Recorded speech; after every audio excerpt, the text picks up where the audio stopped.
अस्सलाम वालेकुम नाजरीन। रात में बेशुमार जानवरों और बेपनाह दौलत से नवाज था। वह जानवरों को बेचने का कारोबार करता था, उनको पलटा पहुंचता, उनकी देखभाल करता, अच्छी वजह खिलाता और हलाल तरीके से उनको बेच देता। इसी वजह से उसे एक जगह से दूसरी जगह जाना पड़ता था। एक बार ऐसा हुआ कि उसने अपनी बकरियों को दूसरे शहर जाकर बेचने का फैसला कर लिया। उसने अपने बेटे से कहा कि मैं ये बकरियां बेचने के लिए जा रहा हूं। बेटे ने कहा, हम आपके साथ चलना चाहते हैं अब्बा जान। लेकिन उसके बाप ने कहा कि नहीं, इस बार नहीं। उसके बाद ताज और अच्छी नीयत के साथ अपनी बकरियों को लेकर हलक शहर की तरफ रावण हो गया। वहां पर मवेशियों का एक बहुत बड़ा विचार लगता था। उसने अपनी सारी बकरियां बेची और बहुत सारी रकम कम कर वापस अपने शहर की तरफ रावण हो गया। अभी वो रास्ते में ही था कि एक डाकू, जो उसे जगह का मशहूर डाकू था, उसने उसको देख लिया। अब समझ गया कि ताजिर के पास बहुत ज्यादा रकम है, यानी बहुत ज्यादा रुपए पैसे हैं। उसने सोच लिया कि मैं इसे लूट लूंगा। वो डाकू लगातार उसे तजार का पीछा करने लगा। जब काजल रास्ते में एक वीरान जगह पर एक दरख्त के नीचे कुछ देर आराम करने के लिए रोका, उसे डाकू ने तजार पर हमला कर दिया। उसकी गार्डन पर अपना खंजर रखा और कहने लगा, जो कुछ भी तुम्हारे पास है निकल कर चुपचाप मेरे हवाले कर दो। उसने एक इंसान ने इधर उधर देखा और शोर मचाया कि कोई शायद इसे बचा ले, मगर इस वीरान जगह पर उसकी आवाज सुनने वाला कोई भी नहीं था और उसने खामोशी से अपना सारा मल डाकू के हवाले कर दिया और कहा, अब तो मुझे जाने दो। लेकिन डाकू की नीयत बदल चुकी थी। उसने कहा कि नहीं, मैं तुझे मार डालूंगा। टार्जन ने कहा, तुमने मेरा मल ले लिया, अब तुम्हें मेरी जान से क्या गरज है? मेरे छोटे छोटे बच्चे हैं, मुझे कत्ल ना करो। मगर डाकू के सर पर खून सवार था। ताजिर ने उसकी मिन्नत समझत की, मगर डाकू ने उसकी कोई परवाह न की और उसको कत्ल करने लगा। तजार ने दाएं बाएं देखा कि उसकी कोई मदद कर दे, मगर वहां कोई इंसान मौजूद नहीं था। अचानक उसकी नजर ऊपर डार्क पर गई, जिसके नीचे वो आराम कर रहा था। उसने वहां पर देखा दो कबूतर बैठे दौर उसकी तरफ देख रहे। उसने उनको भूतों की तरफ देखकर कुछ कहना चाहा, लेकिन डाकू खंजर से उसे पर हमला करने लगा। अचानक उसने बड़ी मुश्किल से उनको भूतों को मुखातिब किया और कहा, कबूतर गवाह रहना कि मुझे इसने बेरहम से मारा है। मेरे हलाल कमाए हुए मल को इसने छीन लिया।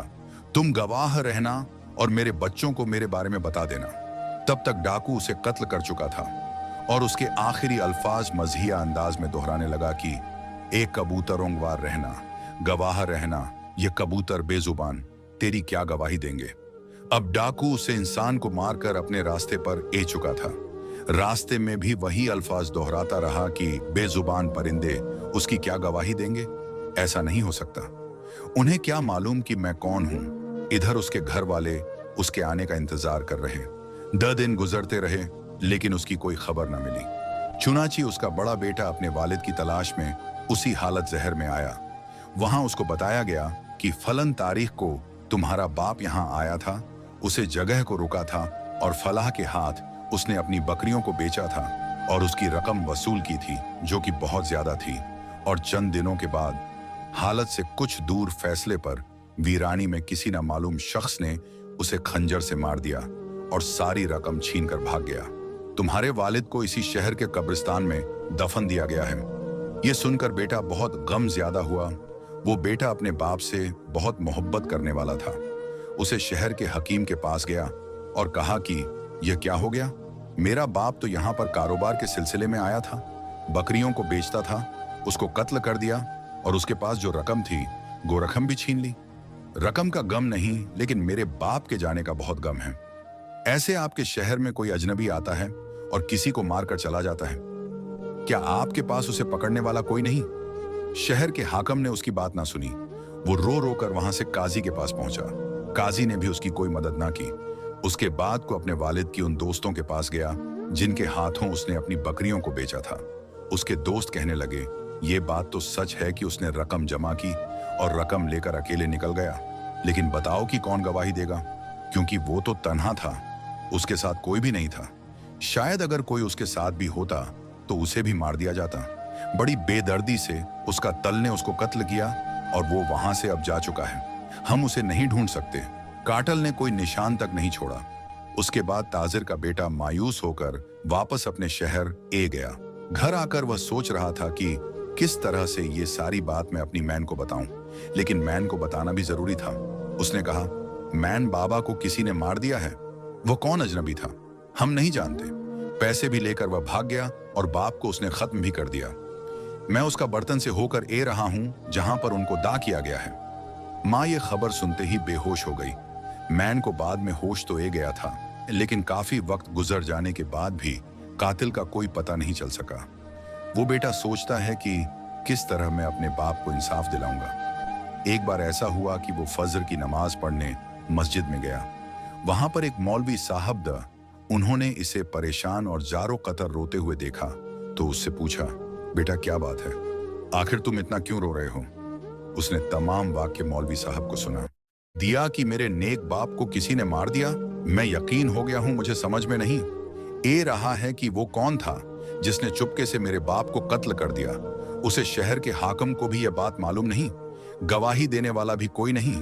तो मौलवी साहब कहने लगे, अगर मैं तुम्हें वक्त के वाली के बारे में बताऊं जो अल्लाह के वाली हैं और वह बहुत इल्म रखते हैं, वह जरूर तुम्हें खबर दे मिलेंगे कि तुम्हारे बाप को किसने नाजायज तौर पर कत्ल किया। सुनकर बेटा बहुत खुश हुआ। उसने कहा कि आप मुझे उनसे मिलवा सकते हैं। मौलवी साहब के साथ वो उसे अल्लाह के वाली के पास पहुंचा। अल्लाह के वाली उसे वक्त इबादत में मसरूफ बेटा चुपके रो जा रहा था। अल्लाह के वाली ने अपनी इबादत से फर्क होकर कहा, बेटा गम ना करो, इंशा अल्लाह वो गवाही देंगे अब तुम्हारे बाप के कत्ल की, जिनके बारे में इस अजनबी को भी गुमान नहीं था। तुम देख लेना, अल्लाह ताला की रस्सी जब खींचती है तो बड़े से बड़े मुजरे अपनी गार्डन को नहीं बचा सकते। तुम देख लेना, वो पकड़ा जाएगा और अपने मुंह से खुद उभरेगा। अब यहां पर आप डाकू के बारे में सुनिए। वो डाकू अभी भुला नहीं था कि उसने एक नेक तजार को कत्ल किया था। जब भी वो किसी कबूतरों के जोड़े को देखता तो उसे एक नेक तजार के अल्फाज याद ए जाते, दे कबूतरों रहना। वो फिर से हंसता और कहता कि कितना बेवकूफ था ना तजार बेजुबान, कबूतरों को गवाह बना गया। अरे मुझे कौन पकड़ेगा आज, मैं शहर का अमीर तरीन आदमी हूं, मेरे बराबर कोई नहीं ए सकता है। एक मर्तबा उसके किसी करीबी रिश्तेदार के यहाँ तकरीर थी। वो खुद भी अमीर था और उसका रिश्तेदार भी बहुत पैसे वाला था। वहां पर बहुत से नामी ग्रामीण लोग मौजूद थे। वहां पर तरह तरह के खाने लगाए गए। उसे कातिल के सामने भी एक बड़ा सा थल रखा गया। जब उसने थल से ढकना उठाया तो सामने दो बड़े कबूतर भुने हुए पड़े। दूसरे आदमी ने एक लंबी सांस ली और उसकी आंखों के सामने एक दरख्त, उसके ऊपर बैठे हुए कबूतरों का एक जोड़ा और नीचे एक लास्ट घूम गई। उसके कानों में तरजीर के अल्फाज गूंज रहे, द कबूतरों गवार रहना। और फिर उसने ना चाहते हुए भी एक जोरदार तका लगाया और जब जोर से वह हंस रहा था और लोग उसे पागल समझने लगे। लोगों ने देखा कि यह इसको क्या हो गया है। ये दावत को भूलकर, खाने को भूलकर लोगों को कत्ल का वाक्य सुनने लगा। उसने एक एक बात मुकम्मल तफसील से लोगों के सामने बता दी। लोग ये सुनकर हैरत ज्यादा। जैसे ही उसने अपने राज को अपने मुंह से खोला तो उसे एहसास हुआ कि मैंने ये क्या गलती कर दी। बरसों से जिस बात को लोग भूल चुके और लोगों को पता ही नहीं था कि मैंने उसे तजार का कत्ल किया था और मुकदमा बंद हो चुका था। यहां तक कि काजी ने भी अपना हाथ हटा लिया था। अब खुद मैंने चर्चा कर दिया इस बात का, लेकिन अब तीर कमान से निकल चुका था। चंद घंटे में यह बात हलक में लोगों की जुबानों पर थी। शहर के हाकिम को भी इत्तला मिल गई। उसने फौरन उसे कातिल को गिरफ्तार करने का हम दे दिया। इस दावत में शरीक लोगों को गवाही के लिए तालाब किया गया। उन्होंने अपने अपने बयान करती है। मुजरिम को बुलवाकर गुवाहों के सामने बयान रखे गए। उसके पास अतलफ के शिव और कोई चारा ना था जिसने खुद अपने मुंह से उगला था। गहरी सी बात है।